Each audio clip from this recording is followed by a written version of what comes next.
ये जो सेल्फी में मेरे साथ खड़े हैं स्पोर्ट होटल के सीनियर मैनेजर हैं। इन्होंने हमें इतना ज़्यादा गाइड किया, हमें जहाँ भी ज़रूरत पड़ी, जिस भी चीज़ की ज़रूरत पड़ी, जो भी हमें समझने की ज़रूरत पड़ी, इन्होंने इतने ज़्यादा अच्छे तरीके से समझाया कि ये मित्र ही बन गए हमारे।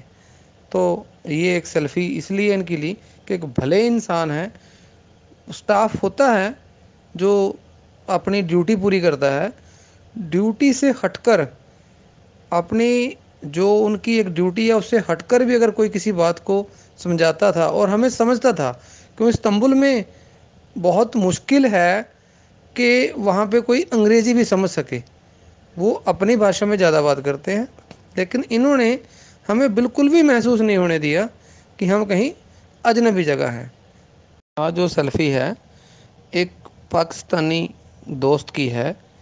जब मैं बेलग्रेड से जा रहा था साओ एयरपोर्ट की तरफ, साहिबा कुछ करके नाम है उस एयरपोर्ट का, प्रॉपर साओ एयरपोर्ट बोलते हैं, वहाँ के लिए निकला।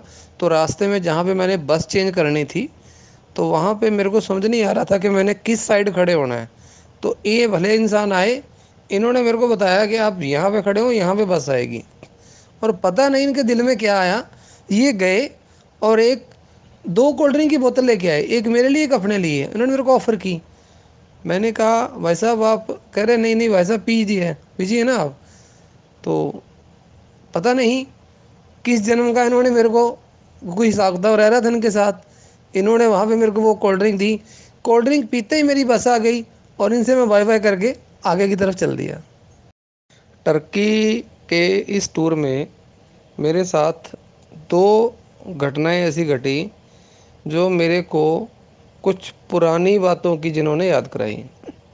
हम बीच पर गए।